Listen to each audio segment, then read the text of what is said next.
what's been the most challenging thing about being in the rental business? I'd say the most challenging thing is trying to build a team of employees. I came into it having a pretty decent understanding of what to expect from, finding large maintenance issues in properties. That was kind of something, I expected. Having weird, tenant situations.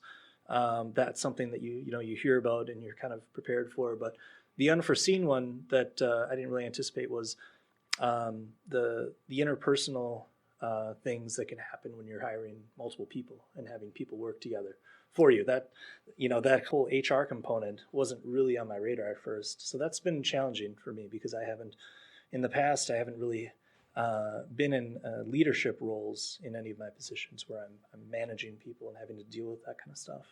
So that's been a new thing for me. So. Yeah, you're right. A lot of people don't think about the employees or the contractors that you need to work with. Yeah. And that's a huge part of it. I mean, that's the whole thing. When you're going to really grow a business, you need people in the business, right?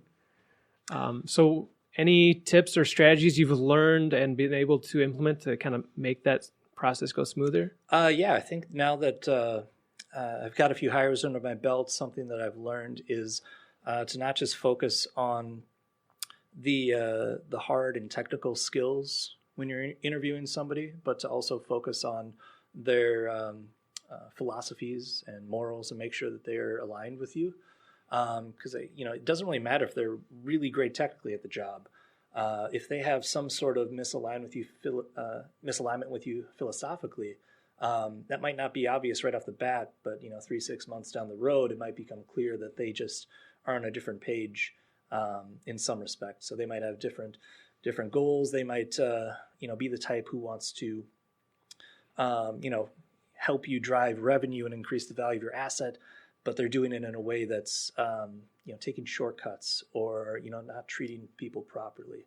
That might not be something you pick up in an interview, but 6 months down the road you might realize that okay, this guy's kind of cutting some corners here that might save us a few bucks in the short term, but is just they're not morally on the same page. So it's tough to do, but trying to assess where someone is morally relative to you on day one is valuable. It's tough to do, but yeah.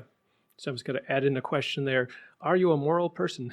I am. But there's a lot of people out there that aren't. So, you've got to be careful. You've got to make sure that people, they're not just saying what they think you want to hear in an interview, but they actually, are on the same page with you morally. We're not in this business to just make as much money as possible. We're actually trying to provide a quality living experience for an asset class and a demographic that traditionally hasn't had the best customer service.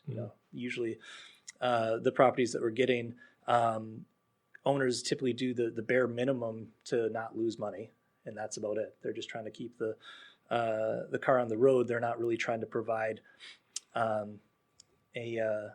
really great customer experience. So that's our focus, and that's what I think is going to help us grow, because that'll kind of differentiate us from the competition out there.